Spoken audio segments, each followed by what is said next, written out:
Hey everybody, I am Realtor Nick Belmore and welcome back to the channel.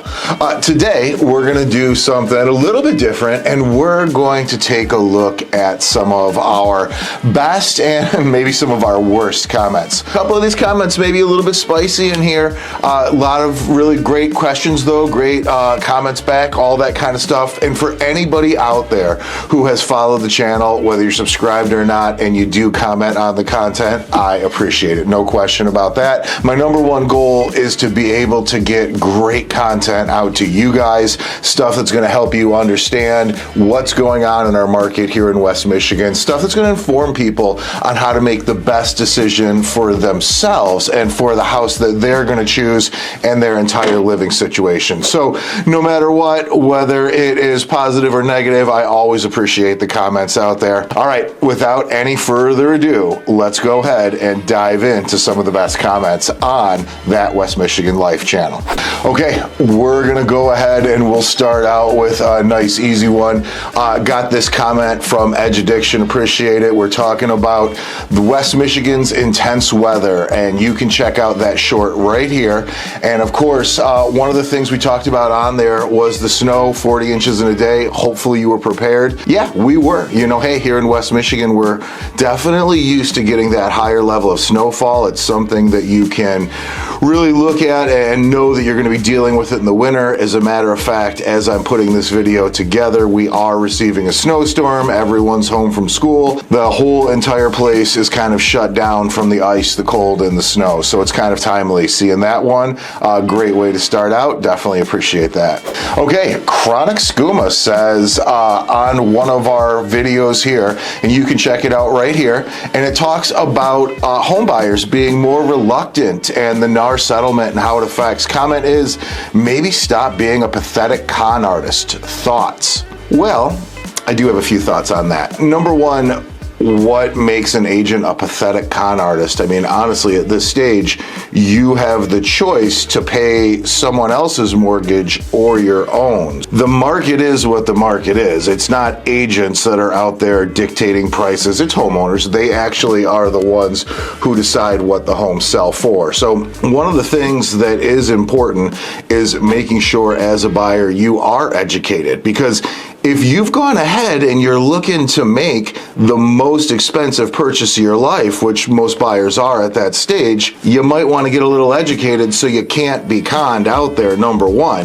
Literally, the point of having this channel is so that buyers and sellers can get educated on what the factors are in the market, what the conditions are, and they can get ready. And listen, do I understand that there's a certain percentage of people out there that do think agents are con artists? Yeah, but it doesn't make any sense on why a lot of them feel that way, in my opinion. You obviously are getting your financing, you're hearing from the loan rep what your costs are going to be. Do you have no knowledge on the market? If so, it's really important to find an agent you trust, not just pick out the very first one out there. But in the end, what are you getting conned on, I guess, is the real question. A lot of times, to be honest, it comes into people being unhappy about where house pricing is. If you've watched this channel, I think you've kind of gotten an earful from me on why those situations are the way they are. So with that being said, yeah, I'll go ahead and try to stop being a pathetic con artist, but for the most part, I'll probably continue educating people on the market and how to save and buy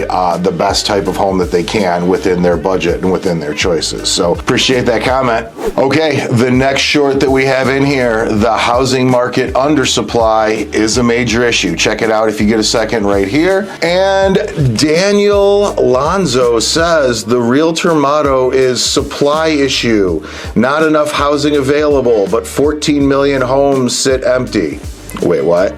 Just out of curiosity, where are the 14 million homes sitting empty? And if so, why would the realtors be incentivized to lie about that? I mean, think about that for a minute. Wouldn't we want to sell those homes and put people in? Daniel, not so sure where the data's coming from. Sounds a little made up. That being said, the reality is we have less empty housing than we've ever had. Now, I'll tell you this, if you want to go back to the year 2005, 2006, when we did see a giant speculative crash, because investors were buying ahead of the market, just relying on that constant climb, this statement might have held true. I'm going to tell you, I don't think there was ever a point where we're at 14 million, but maybe 10 years ago, gosh, it's longer than that now, isn't it? 20 years ago, there could have been some validity. Today, 14 million homes vacant. Why wouldn't those homes be rented? Because do you think that people who own homes are just not opportunistic and would not want to collect either the monthly income or the lump sum? Again, sounds like these facts might have been a little made up. So with that being said, I still appreciate you watching, and I'm glad people can actually tune in and find out what vacancy rates are really like on a channel like this. Okay, next one on pros and cons of living in Grand Rapids. Go ahead and check it out if you want to right here. The Marker team says on here, hey, Nick, great info. I'm going to share this with my son Johnny, who lives in downtown. Hey, I appreciate that. Thank you so much. I love to see a positive one after the last couple, but I will tell you this is exactly what I'm trying to do. I want to get that information out. I want to get people to know, what are some of the things to look out for and what are some of the super positive things about this area. I love Grand Rapids. I'm so grateful to live here, and so the more people that find out about it, listen, you're going to love it here. Let me tell you that. Grand Rapids continues to grow, and I'm really never at a question as to why. Okay, next one we're going to take a look at. It's on the short, the Republican plan to boost home ownership through tax incentives. Take a look at it right here if you get a chance. It's great information, especially now knowing the outcome of the election. This is what the Republican Party has said they were interested in changing in housing policy. So definitely a fun video. What does Saunter to say? Yes, let's reward the housing bubble by making overinflated prices real. Just out of curiosity, how would we not have real prices? This is a real system that is controlled through supply and demand, and we know that the more houses available, then oftentimes the more bargaining power the buyers have. So I don't know how we're going to be making prices real by giving tax incentives and strengthening people's ability to stay in their home. But apparently that's a concern. Again, I still appreciate you watching the channel, and not so sure where the point is on that one. I did kind of follow up on the comment, never heard back on it. I'm always interested in people's perspective on the housing market. Apparently in this case, it's making prices real. In all reality, when most buyers show up to the closing and shell out those cash and end up getting their home, yeah, those prices seem pretty real at that stage. Here's the thing, tomorrow, those prices will be just as real. In the end, this market will continue to be driven by a few different things. Number one, supply and demand, no question about that. The other big factor is absolutely the mortgage rate. No question that rates are absolutely one of the biggest factors when it comes to affordability. So those are the things that are making pricing real in the end. It's definitely supply, demand, and cost of financing that money. Okay, next one is why builders can't keep up with demand. Check this video out. This one here was actually a reaction video to a CNBC story, and Joe Ford says that they can't keep up because everyone wants to artificially inflate values on homes that should only cost about $100,000. Some interesting comments coming in here. For my mind, I gotta ask, where does the basis of the home should only cost $100,000 come from? Most homes contain more materials than $100,000 can buy. Even some of the smallest homes absolutely contain more materials. In foundation, the average home is running between $18,000 and $35,000 between excavation, concrete, rough plumbing preparation. That's before we've even gotten into the framing materials, the windows, all the different stuff that would come into the next stage, and of course doesn't even take into account rough plumbing, rough electrical, insulation, the roof, the siding, all those different pieces. So again, don't know where it's coming from. $100,000. Listen, there was a time when homes were around $100,000. It was 35 years ago. I think we've definitely moved beyond that through inflation in the market and through, quite honestly, the reality of appreciation. Where in the country can you even get $100,000 houses anymore? I know, listen, I know there's a few tiny markets out there where it's possible, but usually these are some of the lowest population density areas. So it doesn't give you access to a job or oftentimes even utilities in those areas. So again, $100,000, not so sure, but I do appreciate you watching the channel. Next comment here that we're going to take a look at. This is on the video, 5 reasons why Grand Rapids is still a top place to invest for real estate. You can take a look at that video if you get a moment right here. And this comment comes from Ambia, and Ambia says, wow, awesome video quality. Appreciate that comment, no question about it. I do definitely work hard to try to bring you guys good videos. I know there's some negative comments in here. That being said, I always appreciate these nice positive comments too.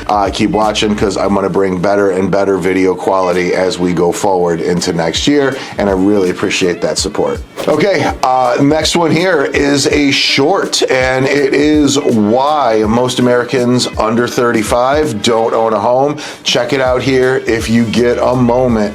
And this was an interesting one. I was asking in this short, hey, what's the right age for people to start to get into home ownership? And I got a comment from Janin Vargas, it looks like, and it says, hey, I'm Gen Alpha, but I think anywhere between 20 and 25 as a good age. No question. I do think that when we look at it, it's the earlier the better. Why? Because over the long term, the reality is this: housing has continuously gone up. Outside of a few major economic events and certain periods in history where there's been, war and those different types of humongous disruptors, we have seen a continuous rise in the value of homes, especially when we look at it in a long-term scale. And even when we saw the pandemic come through, which was absolutely a major event in the country, economic and socially, we still saw a lot of value placed on the home, on where you live, and prices grew throughout that process. Now, no question, a lot of that growth was definitely driven by affordability created by the artificially low interest rates. That being said, though, the sooner you're in the game, the better off you're going to be when it comes to owning a home over the long term. Okay, same exact video. Check it out right here if you get a second. This one here comes from Bruce Banner, and the Incredible Hulk here says, sadly, I didn't have anyone to explain to me how a house can be an asset. I only ever saw it as a liability from the mortgage, home repair, and maintenance plus higher bills. All right, well, hey, listen, this is exactly why I greatly appreciate you turning to the channel. Let me answer this really quick. How is a home an asset? Well, there's a couple of different ways. Obviously, number one, the fact that you can actually have a stable place to live. So let's get into some of the basics, right? It's going to cost you money to live no matter what. And this is kind of what gets me a little frustrated when people try to make a comparison between the housing market and the stock market when it comes to an investment. Obviously, there's a lot that goes into that, and we can talk about that in a different video, between cash flow, appreciation, all those different pieces on an investment. But first and foremost, here's the reality. Someone is paying something to live somewhere at some stage. How do you control that cost? Well, we know this. When it comes to the cost of rent, everywhere in the USA, there's been a steady rise. There's been a steady rise in the cost of living. And when you own your own home, you actually have some control over that. Now, if you bought 3-4 years ago when interest rates were in the low 3s, you're feeling this comment right at this very moment, right? Because you're super grateful that while other people were paying in the 7s and the 8s, that you were sitting on that low payment many times for the next 30 years in those people's situations. So that's one of the huge bonuses. Number one, you're going to be paying something somewhere, and that should be factoring in. Obviously, the other part we have to look at is the appreciation as we start to go forward. To the last point, when you're paying rent, you're losing 100% of that rent going in. As a matter of fact, as a landlord, if you're paying rent and you're my tenant, you're definitely building my equity as I go forward and we see the cost of those properties go up. When we look at the appreciation rate here in West Michigan, if you average out many of the years, we will be right around that 5 to 7% year after year after year over the average 10 to 12 year period. So that's something that we always want to keep in mind as well, is the continuation of appreciation. And of course, what's one of the other things that is a big value in owning your home? It is going to be the fact that you can go ahead and take advantage of a lot of the tax breaks you get as a homeowner. Number one, are you making a monthly payment? Yeah, you are, but with your landlord, you're getting nothing. With your mortgage payment, you're getting to deduct the interest that you've paid into it. So